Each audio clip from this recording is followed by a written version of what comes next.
Jail ചാടുമെന്ന് Govindachami തന്നോട് പലതവണ ഭീഷണി സ്വരത്തിൽ പറഞ്ഞിരുന്നു. ഏറ്റവും സുരക്ഷിതമായ 10-ാം ബ്ലോക്കിൽ നിന്നും ചാടുമെന്ന് പറഞ്ഞപ്പോൾ തമാശയായി തോന്നി.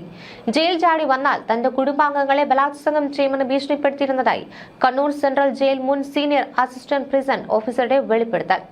നിലവിൽ കൊട്ടാരക്കര സബ് ജയിലിലാണ് അബ്ദുൾ സത്താർ ജോലി ചെയ്യുന്നത്. കഴിഞ്ഞ ദിവസം ഗോവിന്ദച്ചാമി ജയിൽ ചാടിയതോടെ ഭയം കൊണ്ട് അവധിയെടുത്ത് വീട്ടിലേക്ക് പോയി.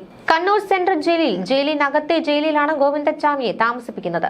അവിടെ നിന്ന് ഗോവിന്ദച്ചാമി ജയിൽ ചാടലെന്ന പ്രതീക്ഷയിലായിരുന്നു എനിക്ക്. ടൈറ്റാനിക് മുങ്ങില്ല എന്ന് പറയുന്നത് പോലത്തെ ഒരു പ്രതീക്ഷയായിരുന്നു അത്. ഗോവിന്ദച്ചാമി ജയിൽ ചാടിയപ്പോൾ അവൻ ഇവിടെ എത്തുവാനുള്ള സമയം പോലും ഞാൻ കണക്കുകൂട്ടിയിരുന്നു.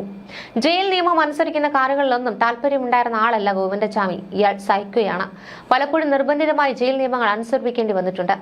ഇതിന്റെ ഭാഗമായി അവൻ എന്നോട് പറഞ്ഞത്, ഞാൻ ജയിൽ ചാടി തന്റെ അടുത്ത് എത്തിപ്പെട്ടാൽ, അല്ലെങ്കിൽ അങ്ങനെ എത്തിപ്പെടാൻ കഴിഞ്ഞാൽ തന്നെ കെട്ടിയിട്ട് വീട്ടിലെ എല്ലാവരും ബലാത്കാരം ചെയ്യും. കൊച്ചുകുട്ടികളെ പോലും വെറുതെ വിടില്ല എന്നായിരുന്നു അബ്ദുൾ സത്താർ വെളിപ്പെടുത്തിയത്. എന്തും ചെയ്യും അവൻ. കോയമ്പത്തൂരിലെ 1-2 ശ്മശാനത്തിൽ സ്വർണം ഉൾപ്പെടെയുള്ള മോഷണ സാധനങ്ങൾ സൂക്ഷിച്ചിട്ടുണ്ട്. അത് കൈകാര്യം ചെയ്യാൻ വിങ്ങുമുണ്ട്. ഇവരാണ് കേസ് ഉൾപ്പെടെയുള്ള കാര്യങ്ങൾ കൈകാര്യം ചെയ്യുന്നതെന്നും അബ്ദുൾ സത്താർ പറയുന്നു. തടവുകാരിൽ നിന്നാണ് ഇത്തരം കഥകൾ അറിഞ്ഞതെന്നും അബ്ദുൾ സത്താർ പറയുന്നു.